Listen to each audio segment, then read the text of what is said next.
अजीजान मन, आपको आपके भाई आदिल राजा का सलाम पहुंचे। सोल्जर स्पीक्स एक्सक्लूसिव के साथ मैं आपको TikTok, link, Twitch, Twitter, Odyssey और रंबल पे खुश आमदीद कहता हूं।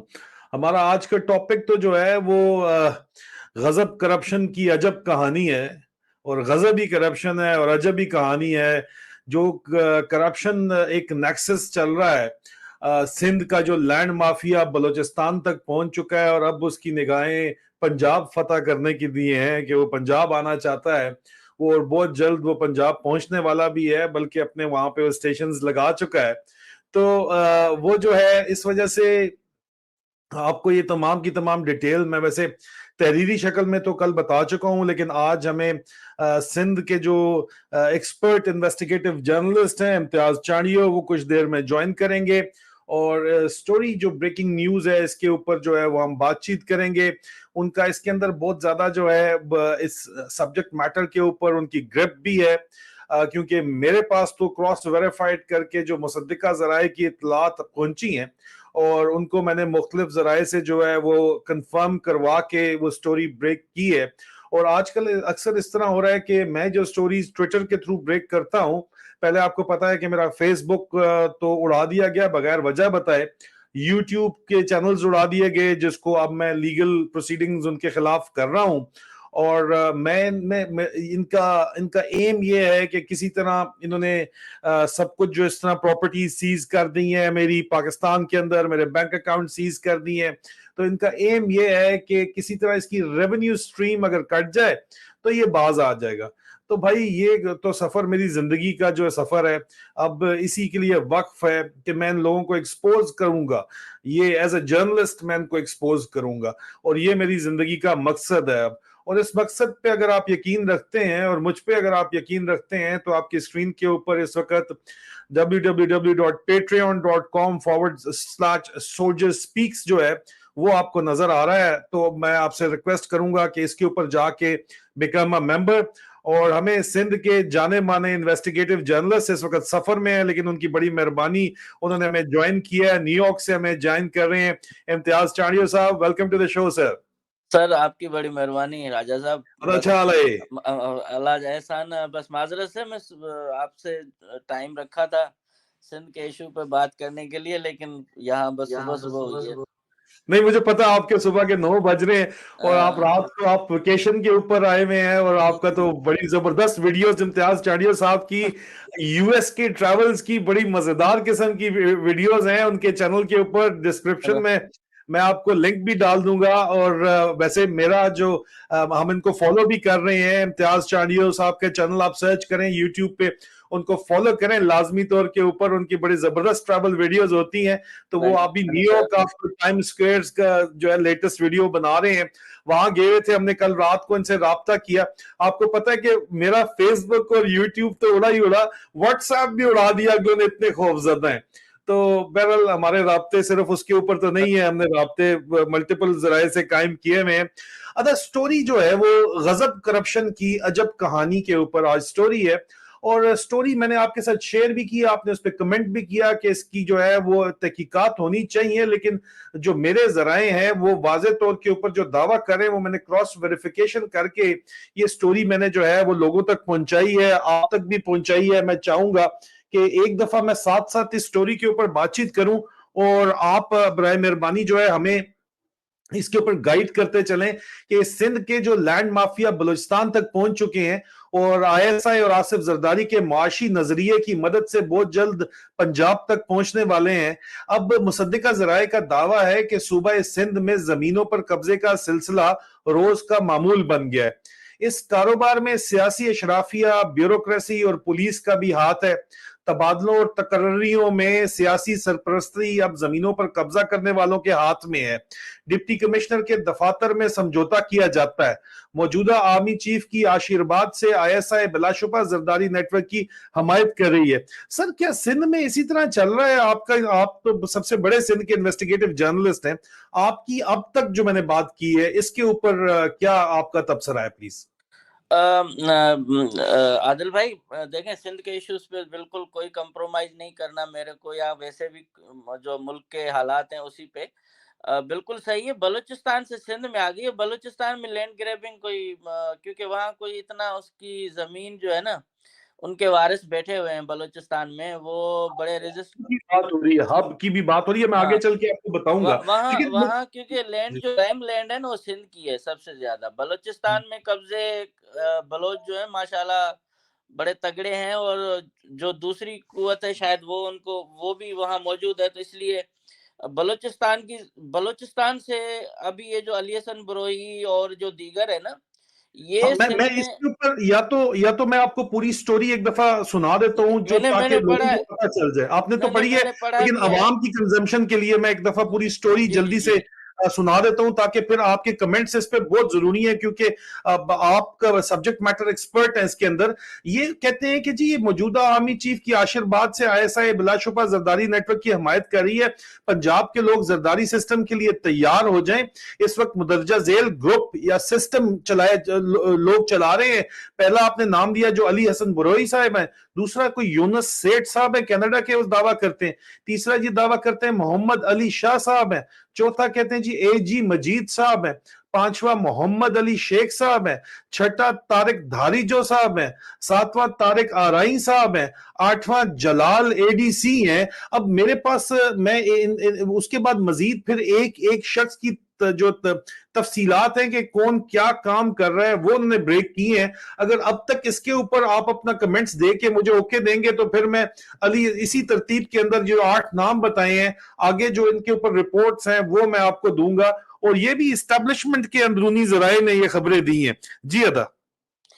सर ये अभी 2 महीने पहले एक रिपोर्ट भी तैयार हुई थी। 2 महीने तो क्या, मैं दिसंबर की बात वैसे करूँगा। दिसंबर में एक फ़हरिस्त तैयार हुई थी, वो मेरे इसी मोबाइल में है। वो अभी मैं अगर निकालूँगा तो स्ट्रीम आपकी थोड़ी-सी डिस्टर्ब हो जाएगी।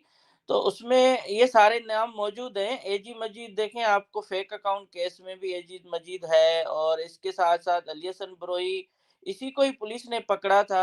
पुलिस ने क्या, पीपल्स पार्टी की हुकूमत ने लैंड ग्रैबिंग के इल्ज़ाम में इसको पकड़ के और तस्वीर जारी कराई थी थाने से कि ये लैंड ग्रैबर है और ये बड़ा कब्ज़ा माफ़िया है। अली हसन बरोई के हाथों इन्होंने जो मलीर का एरिया है और सुपर हाईवे का, ये सारा अभी इस वक़्त अली हसन ज़रदारी सँभाल रहा है। और बड़ी बात ये है, कयामत की निशानी, कि अली हसन ज़रदारी जो है, वो अली हसन बरोई जो है, वो इस वक़्त सोशल मीडिया कॉन्फ्रेंस में भी बैठे हुए थे कि इसी शख्स की तस्वीर जब वायरल हुई थी क्वेटा में मरियम नवाज साहिबा के साथ, तो पीपल्स पार्टी ने बड़ा प्रोपेगेंडा शुरू किया कि एक लैंड ग्रैबर इनके साथ क्यों खड़ा है। अली हसन बरोई की मैं बात कर रहा हूँ।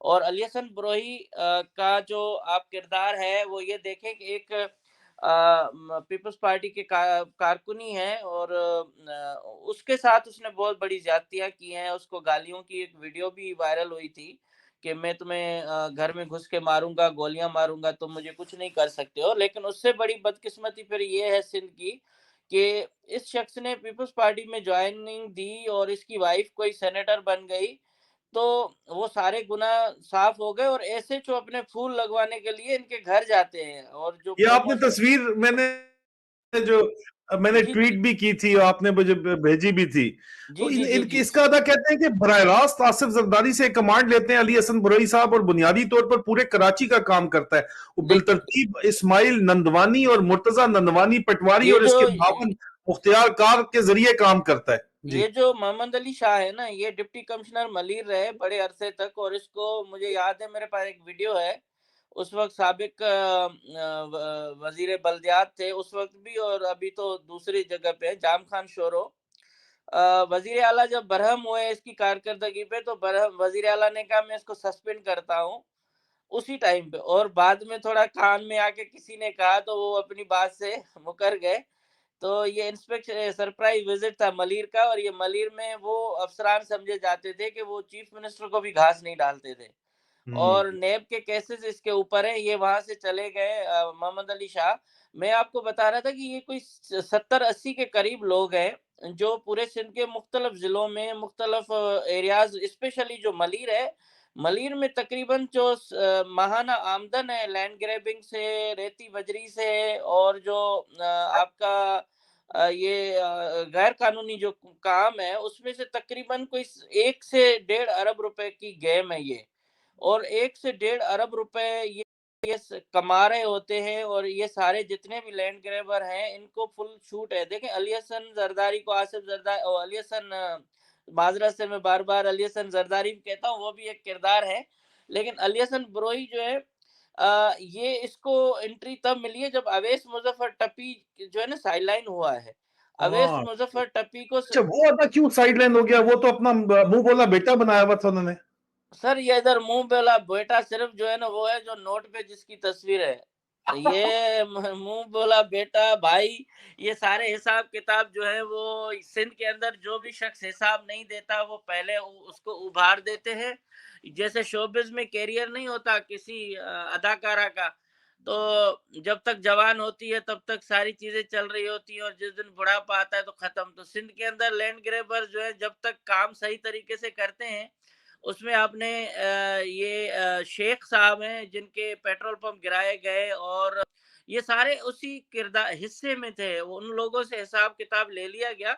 तो अभी सिंध के अंदर देखें, आप हैदराबाद से कराची से निकलेंगे, हैदराबाद तक जाएँगे, दोनों तरफ आपको कब्ज़े मिलेंगे, हुँ, ज़मीनों की बंदरबाट। और इसमें जो मेन आप शख्स हैं जिसको आप भूल रहे हैं, वो है मलक असद सिकंदर। मलक असद सिकंदर, इस पर 35 बिरादरियों की सरदारी है। और आसिफ जरदारी साहब इन्होंने जब बहरिया टाउन पे एतराज किया और कोई ऐसा हल्का-फुल्का अपना वो ताकत दिखाने की कोशिश की, तो पीपल्स पार्टी गवर्नमेंट ने सिर्फ उनका डीसी और टीएमओ हटा दिए। उसकी 2-3 प्रॉपर्टीज़ को हल्का-हल्का गिराया। सिटिंग एमपी है और उस वक़्त एमएनए रहे हैं। तो उसने सारी जो है ना अपनी सरदारी ज़मीन पे फेंक के पाँव जाके पड़े हैं दुबई में माफ़िया माँग के, और आके मामला सेट किए, और फिर तस्वीर मलक रियाज़ साहब के साथ खिंचवा के वापस भेज दी थी कि साईं बस अब ओके है। तो ये जो सिंध के सरदार हैं ना, ये सबसे बड़े लैंड ग्रैबर हैं। ये सबसे बड़े बुज़दिल किस्म के लोग हैं जो अपने अवाम के हुकूक के तहफ़्फ़ुज़ नहीं कर सकते। उसके बदले उसने तकरीबन ढाई अरब रुपए की ज़मीन ली है बहरिया टाउन के अंदर। प्रीसेंट रोड 1, और प्रीसेंट जो है इनका है गोल्फ सिटी। तो 22 बनती है या 20।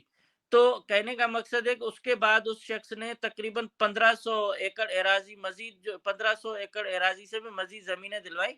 अब ये जो लोग हैं सारे, ये यूनुस कुदवाई हो जो कनाडा से चलवाते हैं, अली हसन बरोई बैठ के चला रहे हैं, तारिक आरई को तो इदारे हिरासत में तारिक लेके, धारी जो हैं तारिक राही भी हैं और तारिक धारी जो भी हैं। हाँ, ये वो तो पुलिस में है, उसका तो पोस्टिंग का मेरे ख्याल में होगा पुलिस में, वो तो एंटी इंक्रोचमेंट के वो हेड है। लेकिन अच्छा, ये तारिक अगर आ एक रही, एक एक करके पोस्टमार्टम करते हैं, एक हाँ, एक करके पोस्टमार्टम करते हैं। अली हसन बरोई का कहते हैं जी बराह रास्त आसिफ जरदारी से कमांड लेता है, बुनियादी तौर पर पूरे कराची में काम करता है। वो बिलतरतीब इस्माइल नंदवानी और मुर्तजा नंदवानी पटवारी और इसके मावन मुख्तियार कार के जरिए काम करता है। जिला वेस्ट में एक मजबूत मौजूदगी रखता है और डीसी एसी और मुख्तियार कारों की पोस्टिंग का इंतजाम करता है। और नवाब शाह का रिहायशी है, लेकिन हाल ही में हब बलोचिस्तान पीपीपी के सदर बने हैं। इन्होंने आसिफ अली जरदारी के लिए बलूचिस्तान के हब में 40,000 एकड़ से जायद जमीन खरीदी है। वो अपनी एहलिया समीना मुमताज जहरी को मुंतखब करवाने में कामयाब रहे और बीएपी पार्टी बाप पार्टी के मरकजी नायब सदर भी हैं। वो उनकी एहलियां हैं जो बहुत जल्द ये बाप पार्टी जो है वो पीपी का हिस्सा जाने बनने लगी है। और बाप का बाप कौन है वो तो हम जानते हैं। अली हसन बरोई आसिफ अली जरदारी की जानिब से बलूचिस्तान के सियासतदानों को खरीद रहे हैं। बरोई साबिक डीआईजी फारूक आवान के हुक्म पर भी अमल करते हैं, जो कि जमीनों पर कब्जे के लिए आसिफ जरदारी के फ्रंट मैन भी हैं। हैरत की बात है कि आसिफ अली जरदारी ने अपने इत्तेहादी और पार्टनर एमएनए असलम भोतानी को भी नहीं बख्शा और अली हसन बरोई के जरिए इनके खिलाफ कई एफआईआर दर्ज करवाई। यहां तक कि असलम भोतानी ने आसिफ अली जरदारी को जमीन तोहफे में दी। अली हसन बरोई ने मजीद जमीनों पर कब्जे और भत्ताखोरी में नवाज बरोई को अपना फ्रंट मैन बना रखा है। पहले अदा इसके बारे में हो जाए, अली हसन बुरई के बारे में हो जाए बात, फिर अरे एजी मजीद पे आते हैं। मेन किरदार है ही यही ना इस वक्त कराची के अंदर, जो एसएचओस को या पुलिस की तरक्कियां हो रही है, जिस पुलिस वाले ने इसको पकड़ा, हम या उनको गिरफ्तार करके थानों में, आप गूगल सर्च करेंगे आ जाएगा।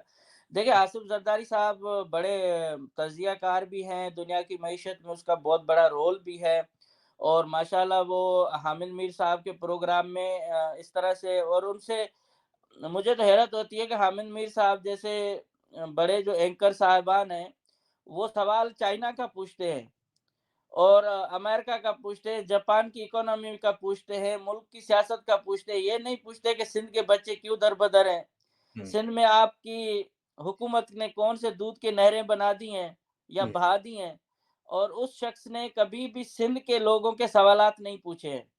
मुझे इस तरह के मुझे उनसे कोई ज़ाती नहीं है, मैं तो इनका एहतराम करता हूँ हामिद मीर का, लेकिन इस तरह उनको पेश करते हैं कि ये गोरबाचोफ हों या फिर माओ ज़ेतुंग हों या फिर दुनिया के बहुत बड़े इकोनॉमिस्ट हों, जो सिंध के अंदर मिसाली पाकिस्तान का वाहिद सूबा बना के और अब बाकी दुनिया बची है उनके लिए जा रहे हैं। जेलें काटी हैं, वो किस लिए काटी थी और कौन सी जेल में किस तरह की सहूलियात थी आसिफ जरदारी साहब को। अब मसला ये कि वो शख्स जब से और मोहतरमा कौन कौन आता जाता था, कौन कौन आता जाता था और कौन कौन पहुंचाता था, हमें जो तो वो भी पता है जी सर। हाँ, वो तो देखे ना, जो जुल्फकार मिर्जा की प्रेस कॉन्फ्रेंसेस हैं, जो उसने इंकशाफात किए, क्या किया इदारों ने। अभी आप कह रहे हो कि भाई आसिफ जरदारी और उनकी उनकी लेवल देखे, एक आलमी लीडर ने पाले कौन से लोग हैं, ममता ये ब्रोई, अली हसन ब्रोही और यूनुस कुदवाई। अभी भी चीफ मिनिस्टर सिंध एक 3 अरब रुपए का 3.5 अरब रुपए का फिलहाल प्रोजेक्ट है नया सीएम सेक्रेटेरिएट बनाने का। उसका जो ठेका दिया गया है वो आमिर पाकिस्तानी ठेकेदार है जो फ्रंटमैन है। वो ठेका इसलिए दिया गया है कि ये ठेका 10 अरब रुपए तक लेके जाना है और 10 अरब से भी ऊपर के लिए सीएम सेक्रेटेरिएट सीएम हाउस के बराबर में जहां साबिक अमेरिकन कॉन्सुलेट थी वो प्लॉट पे कब्जा कर मतलब उस पे कंस्ट्रक्शन करनी है और उस प्लॉट की इस वक्त भी बहुत ज्यादा वैल्यू है। ये सारे ठेके राजा आमिर पाकिस्तानी के हवाले कर रहे हैं क्योंकि आमिर पाकिस्तानी फ्रंटमैन है और सीएम के जो करीब करीब के लोग हैं वो ये सारे पैसे जो है ना इस वक्त कर रहे हैं क्योंकि अगली इलेक्शन अगर होगी तो उसके लिए बहुत ज्यादा पैसे चाहिए तो मेगा प्रोजेक्ट ला रहे हैं। अब मसला ये है कि सिंध के अंदर जितना भी सिस्टम चल रहा है वो फ्रंटमैनों के जरिए चल रहा है। एमएनए एमपीएस जो है वो उनसे चीफ मिनिस्टर मिल नहीं रहा मिलने के लिए तैयार नहीं है। और रही बात ये कि जो हालात हैं उसमें मैं यही कहूंगा कि ये सिर्फ अली हसन ब्रोई एक किरदार है। असल जो सारी चीजें हैं वो वहीं से चल रही हैं। जो आसिफ जरदारी साहब को सिंध से जो इंतकाम लेना है मुझे उस पर हैरत होती है, तो आखिर क्यों? क्या आपने देखा होगा कि साबिक वजीर थे गुलाम मुर्तजा बलोच, उसके बेटे को अगवा किया गया था, वो भी लैंड ग्रैबिंग का इशू था और उसके उसके बेटे को 5 दिन के बाद बाजियाब कराया गया था बड़ा ड्रामाई अंदाज में। तो उस शख्स ने थोड़ी सी मुखालफत की थी, सिटिंग मिनिस्टर था और उसके साथ ये हो गया। तो कहने का मकसद है सर कि लैंड ग्रैबिंग सिंध में है, पंजाब में मेरे ख्याल में सराइकी बेल तक हो जाए तो अलग बात है। पंजाब के लोग इतने बाशऊर हैं कि अदा वो अदा क्या बात करते हैं, उधर बड़े बड़े मिट्ठू बैठे हैं, इनके दोस्त, फिक्र हाँ, ना करें। तो एजी मजीद के ऊपर आते हैं। अदा एजी मजीद कहता है, एजी मजीद के सिस्टम